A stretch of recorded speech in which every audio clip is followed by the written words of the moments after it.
सबको जय मसीह की। वैसे मैं हमेशा आपको एक वर्ड देता हूं कि आप अपने जो नज़दीकी बैठे हैं उन्हें ये कहिए, लेकिन आज मैं ये चाहता हूं जो आपके हार्ट से निकल रहा है उनको वो बोली। आपके पास में जो बैठे हुए हैं बगल में, उन्हें ब्लेसिंग दीजिए। कुछ ऐसा कहिए कि वो सच में ब्लेसेड हो आज। राइट? हम हर जनवरी को इस चर्च में खड़े होकर एक बात कहते हैं कि परमेश्वर अपने मुख का प्रकाश तुम्हें चमकाए, तुम पर चमकाए। राइट? मरने से पहले मूसा ने हारून के बच्चों को ये कह के आशीष दी थी। मैं आपसे एक सवाल पूछ के मीटिंग में आऊंगा। आप में से कितने लोग जब सुबह में उठते हैं तो अपने बच्चों को आशीष देते हैं, अपनी वाइफ को आशीष देते हैं, अपने परिवार को ब्लेसिंग देते हैं?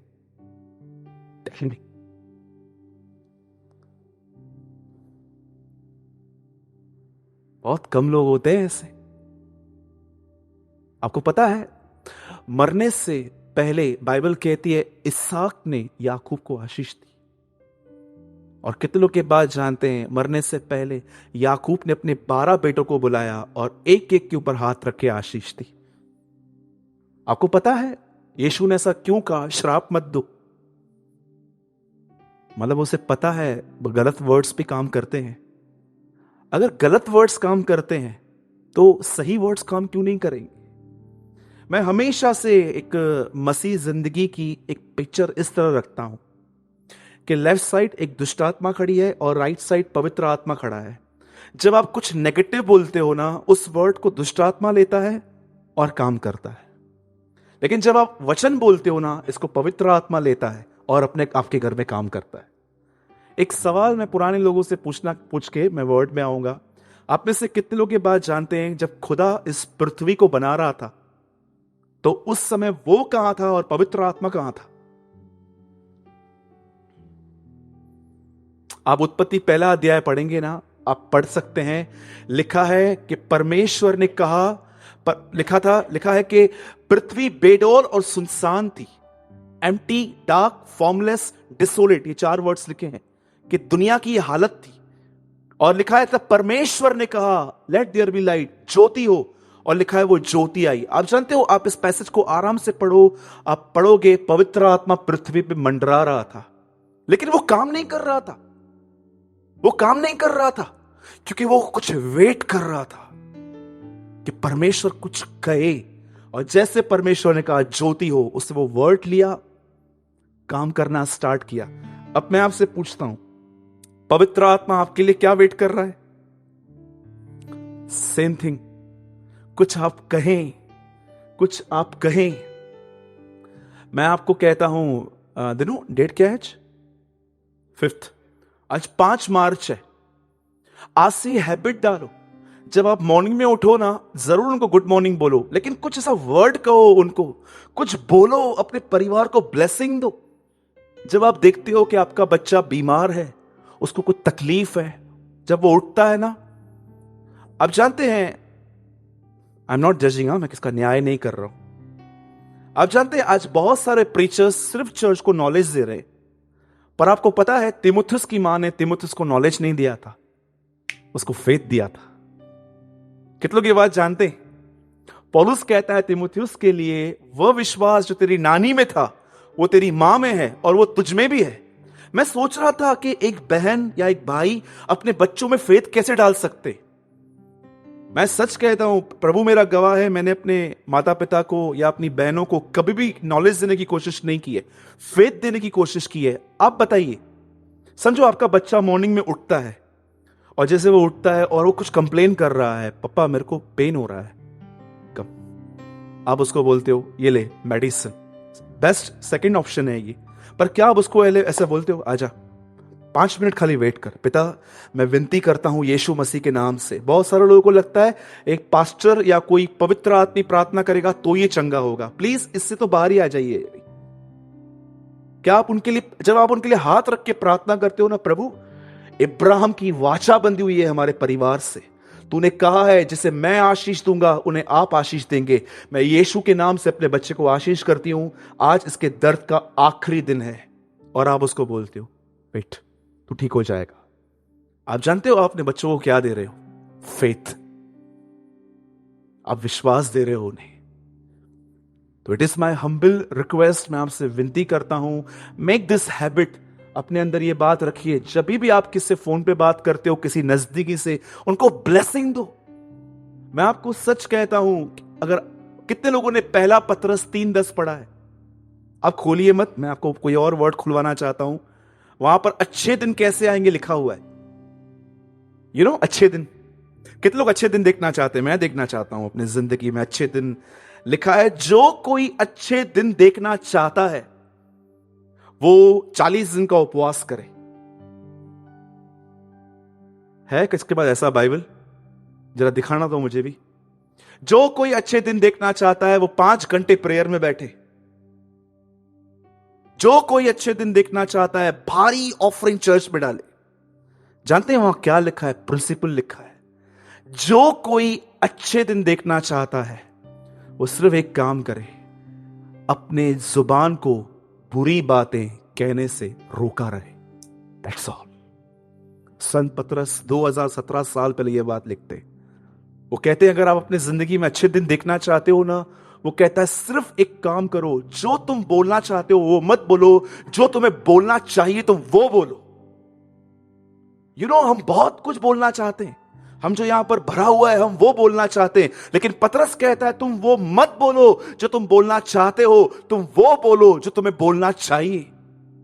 आप कई बार आप बोलने के बाद है ना, आप 10 मिनट शांत रहोगे ना, आपको पवित्र आत्मा दिखाएगा ये करेक्ट वर्ड्स नहीं थे, ये ठीक शब्द नहीं थे बोलने की, कुछ और उसे उत्तम बोला जा सकता था। मैंने कई बार ऐसे देखा है, जब मैं किसी से बात करने के बाद अकेली प्लेस पे आता हूं ना, जब मेरे पास कोई नहीं रहता है, मुझे पवित्र आत्मा कहता है इस तरह बात करना जरूरी ही नहीं था, क्यों बोलता रहता है तू, काय को पकड़ पकड़ के कुछ भी बोलता रहता है, चुप रहे। सच कहता हूं। आप मुझे बताइए, आप में से कोई ऐसा है जो ईमानदारी से आज कह रहा है ब्रदर कि कई बार ऐसा होता है मैं कुछ बोल देता हूं, उसके बाद मुझे लगता है कि ऐसा नहीं बोलना चाहिए था मुझे एक्चुअली। जो कोई अच्छे दिन देखना चाहता है, आप जानते हो एक दिन क्या हुआ? बाइबल कहती है एलियाजर के लिए रिबिका ने कहा कि जो तेरे ऊंट है ना मैं उन्हें पानी पिलाऊंगी। क्या रिबिका जानती थी इन्हीं ऊंटों पर बैठ के मैं हैरान जाऊंगी? वो नहीं जानती थी, लेकिन वो उस पे बैठ के ही वहां पर गई। कई बार आपको पता है खुदा आपको आशीष में कुछ लोग देता है जो आपको समय समय पे उत्साहित करते हैं, समय समय पे आपकी मदद करते हैं। और आपको पता है जब आप उनके साथ बुरा करते हो, आप उनके साथ बुरी तरह बात करते हो, एक्चुअली खुदा ने आपको एक आशीष दी, एक इंसान दिया और आपने उसको रिजेक्ट कर दिया। सच कहता हूं। इसलिए ये मेरी विनती है आपसे, हर एक को आशीष दीजिए, हर एक के लिए पॉजिटिव कहिए। अगर रिसेंटली मैं एक ब्रदर से मिला और उससे कम से कम 440 लोगों की निंदा की मेरे सामने, ये ऐसा है, ये ऐसा है, ये ऐसा है, ये ऐसा है, ये ऐसा है। मैंने कहा ब्रदर आप चाहते क्या हो? आप अपने आप को खाली कर रहे हो सिर्फ कि आप चाहते हो वो लोग आशीष, वो लोग सुधरे, ठीक हो? बोला चाहता तो मैं ये हूं। दिस इज नॉट वे। फिर प्रेयर करो, उनके लिए कन्फेस करो। आज से 19वीं सदी में एक आंटी रहते थे, उसका बच्चा 17 साल की उम्र में स्मोकिंग करता था, ड्रिंक करता था, ड्रग्स लेता था।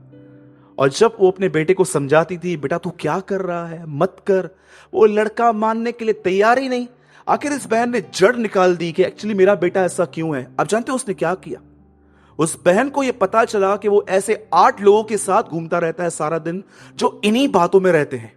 और उस बहन ने जानते हैं क्या किया? घर पे बैठी और कहा प्रभु मैं प्रार्थना करती हूं ये जो ग्रुप है ना छोटा सा जहां पर ये सब हो रहा है उस पर फूट पड़ जाए, ये सब अलग अलग हो जाए।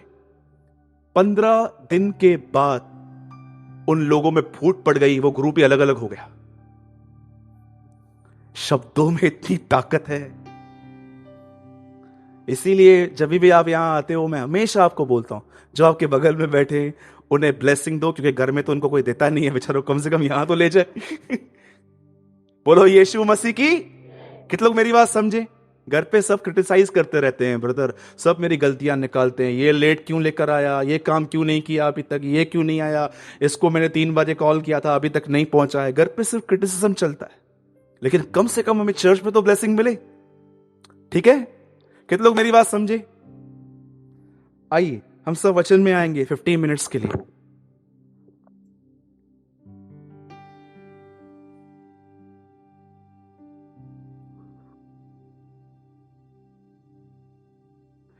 रोमियो की पत्री 12वां अध्याय।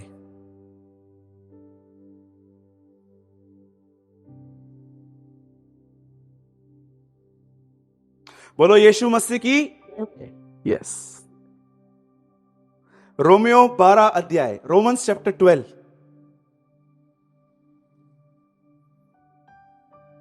सब खोल लीजिए, अगर आपको मेरी तरह बाइबल है 221 नंबर पेज है।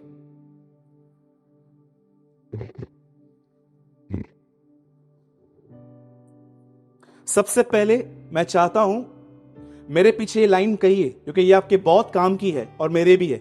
बोलिए, आपके हार और जीत में सिर्फ एक ही चीज खड़ी है, आपकी सोच। कितने लोग मेरी बात समझ रहे हैं?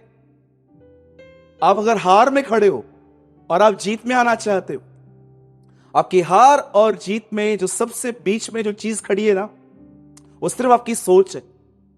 और याद रखिएगा, प्रॉब्लम आउटसाइड नहीं है, प्रॉब्लम इनसाइड है, हमारी सोच में है। आज मैं आपको बाइबल में से कुछ ऐसे ही लोगों से मिलाना चाहता हूं कि देखो, एक परमेश्वर के दास के साथ रहते थे वो लोग, लेकिन उनका मन कैसे काम करता था। वो कभी अपनी लाइफ में पॉजिटिव नहीं थे। आप जानते हो, मैं आपको सच कहता हूं, हमारी लाइफ में जिस चीज से हमें सबसे पहले डील करनी चाहिए ना, वो है हमारी नेगेटिव सोच से। We are so negative. हम जब किसी को कॉल करते हैं ना, और जब वो दूसरी बार 2 बार हमारा फोन नहीं उठाता है ना, तीसरी बार हम अपने अंदर कचरा डालना चालू कर देते हैं, बड़ा आदमी है यार, फोन नहीं उठाता है मेरा। क्या आपको पता भी है वो कहां पर है? वो अपना फोन चार्ज करके रख के गया है, उसका फोन कहीं उससे दूर पड़ा हुआ है। हम लोग बहुत जल्दी, आप आज थोड़ा ऑनेस्टली बैठिए। आज मैं चाहता हूं आप खुले हार्ट से बैठिए।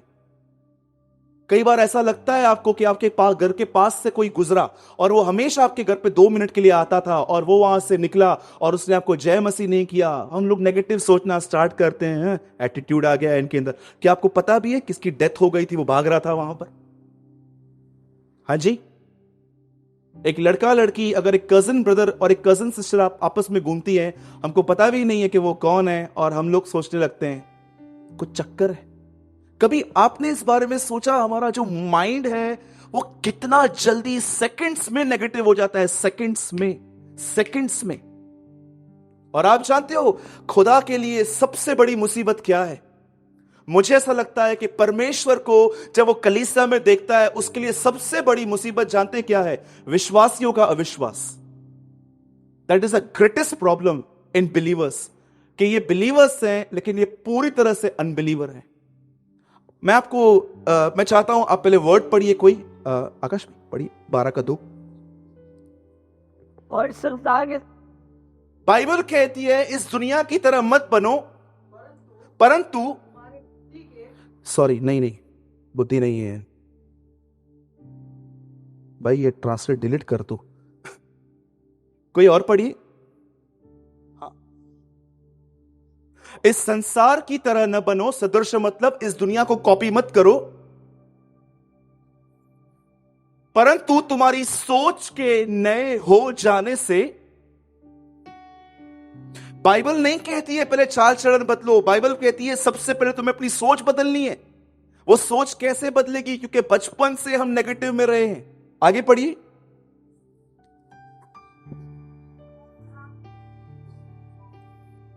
बहुत सारे लोग ये सवाल पूछते हैं, प्रभु की इच्छा मेरे जिंदगी में क्या है? आया है जवाब, मन को नया करो, इच्छा भी मालूम पड़ जाएगी। सोचो। आइए, मैं चाहता हूं अब आप 10 मिनट के लिए ध्यान दीजिए। मैं बहुत विस्तार से आपको बताता हूं कि एक्चुअली हमें क्या करना चाहिए। और देखिए, मुझे तो खुदा ने इन दिनों में ऐसा कहा है, हम लोग तो चर्च में इन दिनों में हमें सच में एक बड़ी प्लेस चाहिए, और परमेश्वर ने हमें कहा है बाय फेथ। अब तो हमें अभी एक रियल युद्ध अब शुरू हुआ है कि फेथ का, कि जब हम देख रहे हैं कि कोई कुछ भी कहे लेकिन परमेश्वर हमें दे देगा। आमीन। अब सुनिए, यहां पर आप जानते हैं बाइबल एक जगह पे ऐसा कहती है कि एक समय था जब परमेश्वर ने इब्राहिम से कहा कि तेरा जो वंश है वो 400 साल तक गुलामी में रहेगा, राइट? लेकिन आप में से कितने लोग ये बात जानते हैं, ये लोग गुलाम 30 साल और अधिक रहे थे। 430 ईयर्स इन्होंने सफर किया, और 430 साल के सफर करने का कारण यह था क्योंकि मूसा तैयार नहीं था। और जानते हैं फिर क्या हुआ? जब ये लोग वहां पर रहते थे, आप में से कितने लोग ये बात जानते हैं उनकी लाइफस्टाइल मिस्र में कैसी थी, वो इजिप्ट में कैसे रहते थे? बहुत सारे लोगों ने पुराना नियम नहीं पढ़ा है, इसलिए मैं आपको बहुत विस्तार से समझा रहा हूं। आप जानते हैं उन लोगों को वहां पर खाने के लिए क्या मिलता था? नॉनवेज, मीट, बहुत सारी डिशेस मिलती थी। और जब मूसा उनको वहां से बाहर निकाल के आया, आप देखो उनका झगड़ा ही सिर्फ खाने पीने की वजह से था। वो जब भी उनको नहीं मिलता था, मूसा को बोलते थे ये क्या है, ये क्या है, ये क्या है। आप जानते हो उनका झगड़ा हमेशा मूसा के साथ रहता था। और एक दिन क्या हुआ, जब परमेश्वर ने मूसा से कहा कि इन लोगों को यहां से निकाल और उस देश में ले जा जिसका भागी मैं तुम्हें बनाऊंगा। आप जानते हो 20 लाख पुरुष, स्त्रियां और बच्चे वहां से निकले, और बाइबल कहती है किससे भी रास्ता नहीं पता था, इस रास्ते को लीड सिर्फ एक आग का खंभा कर रहा था। और जैसे जैसे वो वहां पर पहुंचे, अब जानते हैं वहां पर क्या हुआ? जब ये उस देश के बाहर आए, जब उस देश के बाहर खड़े थे, और बाइबल कहती है प्रभु ने इनसे कहा अब एक काम करो, इस झुंड में से 12 लोग निकालो, अलग अलग गोत्र के। और मूसा ने 12 लोगों को अलग किया और प्रभु से कहा प्रभु अब क्या करना है? प्रभु ने इनको बोला अब इनको एक काम कर, इनको जाके इस देश में बेच, और देश के अंदर वो 7 चीजें देखेंगे कि वहां की जमीन कैसी है, वहां के लोगों के पास रिच है कि नहीं है, वहां पर ये कैसा है। आप पढ़ सकते हो, परमेश्वर ने, मूसा ने उन्हें 7 चीजें चेक करने के लिए कही। और जानते हो हुआ क्या? जैसे ये 12 लोग उस देश में गए पूरी डिटेक्टिव करने के लिए कि ये देश कैसा है, जैसे वो वहां से बाहर निकले, 40 दिन तक वो वहां पर रहे और वो अपने हाथ में उपज लेकर आए। आप जानते हो लोगों ने रिपोर्ट क्या दी? उनके मन देखो कैसे काम कर रहे थे, वो बिल्कुल वैसे ही चल रहे थे जैसे उनको नहीं चलना चाहिए था। जैसे वो बाहर आते हैं, उनके कन्फेशन देखो, जैसे वो बाहर आए वो कहते हैं वो देश अति उत्तम है, उस देश की जो भूमि है बड़ी उपजाऊ है, उस वहां पर जो है बहुत कुछ है। लेकिन जानते उनका लास्ट कन्फेशन क्या था? हम वहां नहीं जा सकते, हम वहां नहीं जाएंगे। जानते हो क्यों? वो कहते हैं हमने वहां पर ऐसे लोग देखे हैं जिनकी हाइट है ना 17-17, 18-18 फीट की है, और हम उनके सामने टिड्डियों के समान है। आप जानते हो 10 लोगों ने यह रिपोर्ट दी, लेकिन जो 2 लोग थे जिसका नाम था यहोशू और कालेब, वो वहां पर खड़े होकर कहते हैं, बोलते हैं ऐसा तो कुछ भी नहीं है, हम जाएंगे वहां पर, प्रभु हमारे साथ है, हम लड़कर आएंगे। और जानते हो कालेब ने क्या किया? अब देखिए यहां पर 10 लोग एक शहर को देख रहे हैं, 10 क्या सोच रहे हैं, और दो क्या सोच रहे हैं? 10 सोच रहे हैं हम इनसे कैसे लड़ेंगे, लेकिन 2 जानते हैं क्या सोच रहे हैं? इस लड़ाई में हम एंजॉय करेंगे। जानते हो 2 क्या बोलते हैं? इनका कन्फेशन याद रखो। 10 कन्फेस जानते हैं क्या कर रहे हैं? हम वहां नहीं जाएंगे। 2 लोग जानते हैं इस लड़ाई के लिए क्या बोलते हैं? वे हमारी रोटी ठहरेंगे। कितने लोगों ने कन्फेशन पढ़ा है उन दोनों का? वे हमारी रोटी ठहरेंगे, छाया उनकी तरफ से हट गई है, यहोवा हमारे साथ है, सिर्फ एक काम करो, बलवा मत करो। आप जानते हो यहोशू और कालेब ने जब उनको देखा, तो अब मुझे बताइए खाना बनाने में स्ट्रगल है कि खाने में स्ट्रगल है? आपके हाथ में करी आती है, चावल आता है, राइस आता है, आप खा के उसको सोल में एंजॉय करते हो, पर आपको पता है किसी ने 2 घंटा खड़े होके पसीना बहा के उसे बनाया है। वो ये नहीं कहता है हम इनकी रोटी बना देंगे, ये बोलता है ये हमारी रोटी ठहरेंगे। इसका मतलब क्या है? यहोशू और कालेब वहां पर गए और उन्होंने क्या देखा? मजा आएगा इधर, अरे पिस जाएंगे ये लोग हमें। लेकिन 10 लोग क्या सोच रहे थे? नहीं नहीं नहीं। अब मैं ये बात सोच रहा था, प्रभु इन दोनों के अंदर ये बात है और 10 के अंदर ऐसा है, ऐसा क्यों? क्या कारण था? मैं आपसे एक सवाल पूछता हूं। आज कई बार क्या होता है ना, हमारी सोच जानते हैं कैसी होती है? एक चर्च है, वहां पर 10,000 लोग जाते हैं, हमको सबको लगता है कि अरे यार ये मेगा चर्च है, इधर से कुछ होता रहेगा, लेकिन एक ग्रुप है 70-80 लोगों का, ये डिस्पाइस लोग हैं। क्या कोई जानता था कि खुदा 10 लोगों के साथ नहीं, इन 2 के साथ था खाली? Tell me. इसीलिए यीशु ने कहा, हे छोटे झुंड मत डर, क्योंकि मेरे पिता को यह बाया है कि तुम्हें राज्य दे। कई बार हम लोग को हमारी सोच जो है ना, हमें ऐसे लगती है जहां पर 10-15 हजार लोग हैं, मेगा चर्च है, यहां पर खुदा काम कर रहा है। पर आपको नहीं पता है, परमेश्वर कभी कभी ऐसे छोटे ग्रुप्स में काम करता है जिसको आप सोच भी नहीं सकते हो कि खुदा उनके साथ है। आप जानते हो इन 2 में क्या प्रॉब्लम, इन 2 में अच्छी बात क्या थी और इन 10 में बुरी बात क्या थी? हाँ, आप देखो, आज स्टूडेंट्स जब पढ़ाई करने के लिए बैठते हैं, मेरे पास एक बार नागपुर में एक परिवार मुझसे मिलने आया और उन्होंने मुझसे कहा, हमेशा ब्रदर मेरे बच्चे फेल हो रहे हैं, ये फेल वो फेल, सबका नाम ही बोला, फेल्यूर्स हैं। मैंने उनको एक बात कही, मैंने कहा, जानते हो बच्चे पे पढ़ाई करते हैं तो उनके अंदर पढ़ाई क्यों नहीं घुसती है? कई बार आपने कई बच्चे देखे होंगे, एक होता है कि वो सच्ची में उस इंटेलिजेंस, वो जो इंटेलिजेंसी होती है ना, उसमें नहीं जन्मे बेचारे। कुछ लोग होते हैं जो बहुत धीमे से पढ़ाई करते हैं, लेकिन आपको पता है कई बच्चे जब पढ़ाई करते हैं तो उनका मन, जानते क्या रहता है? वो सिर्फ अंदर से डरे हुए रहते हैं, क्या ये आएगा, क्या ये नहीं आएगा। जो पढ़ते हैं वो तक भूल जाते हैं। मेरे भाइयों और बहनों, मैं आपको ये समझाने की कोशिश कर रहा हूं, क्या आप अपनी नेगेटिव थिंकिंग से डील कर रहे हो इन दिनों में? हाँ, जब आप देखते हो कि आपका परिवार प्रभु यीशु मसीह को अभी तक मान रहा नहीं है, क्या आप ये कहते हो, नहीं कुछ लिखा हुआ है बाइबल में, मेरी वो थिंकिंग है, ये मेरी थिंकिंग नहीं है, ये मेरी सोच नहीं है? आप जानते हो उन 2 लोगों में अच्छी बात क्या थी? एक अच्छी बात ये थी, अब सुनिए, उन्होंने देखा था कि लाल समुद्र कैसे 2 भाग हुआ। उन्होंने ये बात देखी थी कि कैसे 40 साल तक हर दिन मन्ना नीचे गिरता था। वो जानते थे कि 40 साल से हम एक चप्पल पहन के घूम रहे हैं, वो चप्पल तक नहीं घसी है हमारी आज तक। आप जानते हो, वो एवरी डे देख रहे थे कि परमेश्वर कैसे बादल के खंबे में चल रहा था, आग के खंबे में चल रहा था। उन लोगों ने वो ग्रिप थे इन बातों से। मैं चाहता हूं इस बात पे सब ध्यान दीजिए। आप संडे आए थे, फ्राइडे आए थे, और भी कोई मीटिंग आपने अटेंड की होगी, कॉटेजेस मीटिंग वगैरह। लिसन, आपने जब आपके कानों में जब वचन अंदर जा रहा था, ये बोलना बहुत आसान है कि भाई आपने मीटिंग बहुत अच्छी ली, लेकिन कितने लोगों से ग्रिप कर देते हैं, ग्रिप, ये मेरे लिए था आज। जानते हो ये 2 लोग कौन थे? ये ग्रिप थे। ग्रिप का मतलब समझते? आज 5 तारीख को मैं खुदा बाप की कलीसिया में गया, मैंने वहां पर कुछ सुना, मुझे ऐसा लगा कि परमेश्वर मुझसे बात कर रहा था। कुछ लोग उसे ग्रिप कर लेते हैं। सुनना बहुत आसान है, 100 में से 5% लोग सिर्फ ग्रिप करते हैं उस वर्ड को। पौलुस कहता है, मैं उस इनाम को पकड़ने के लिए जा रहा हूं जिसके लिए खुदा ने मुझे पकड़ा था। जानते हो पकड़ना क्या होता है? आज मैं कलीसिया गया था, आज मुझे कुछ मिला वहां पर, मुझे ऐसा लगा कि प्रभु मुझसे इनरली बात कर रहा था। हाँ, क्योंकि मैं नेगेटिव सोच वाला आदमी हूं, मैं इसको ग्रिप करता हूं कि आज मुझे प्रभु ने बात की।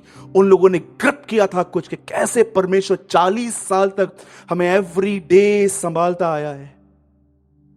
माय गॉड, आप में से कितने लोगों ने यह वर्ड पढ़ा है बाइबल के अंदर? जिस रात वो निकल रहे थे मिस्र से, लिखा है सारे मिस्र में अंधेरा था, लेकिन जहां जहां इजराइल के लोग रह रहे थे वहां रोशनी थी।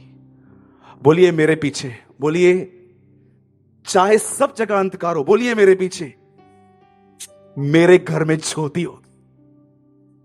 ये पिक्चर था नई वाचा का कि मेरे लोग ऐसे रहेंगे। मेरे भाइयों और बहनों, आपने बहुत मीटिंग सुनी है, आपने बहुत प्रचार सुने हैं, अब समय आ गया है वर्ड को ग्रिप करो, उसे पकड़ो, उसे थामो, उसको कन्फेस करो। आप अपने लाइफ में बहुत विजडम से चले हो और आप भी जानते हो आप अंदर से थक गए हो। अब समय आ गया है विजडम को विजडम की जगह यूज करें और फेथ को फेथ की जगह यूज करें। आप इस समय, आपको मैं सच कहता हूं, ये जो 2 लोग थे ना, इन्होंने खड़े होके सबसे कहा मत डरो, हम जाएंगे, हम जीतेंगे। और आप जानते हो हुआ क्या? जैसे ये लोग अंदर गए, क्या हुआ आपको पता है अंदर?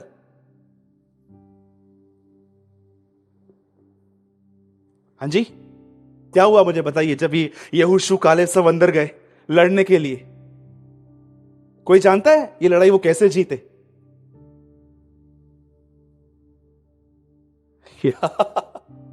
भजन सहायता में आपने ये वचन पढ़ा है? कितने लोगों ने ये वचन पढ़ा है? उसने अमालेकियों की चौकियों को पलट दिया, यहोवा की करुणा सदा की है।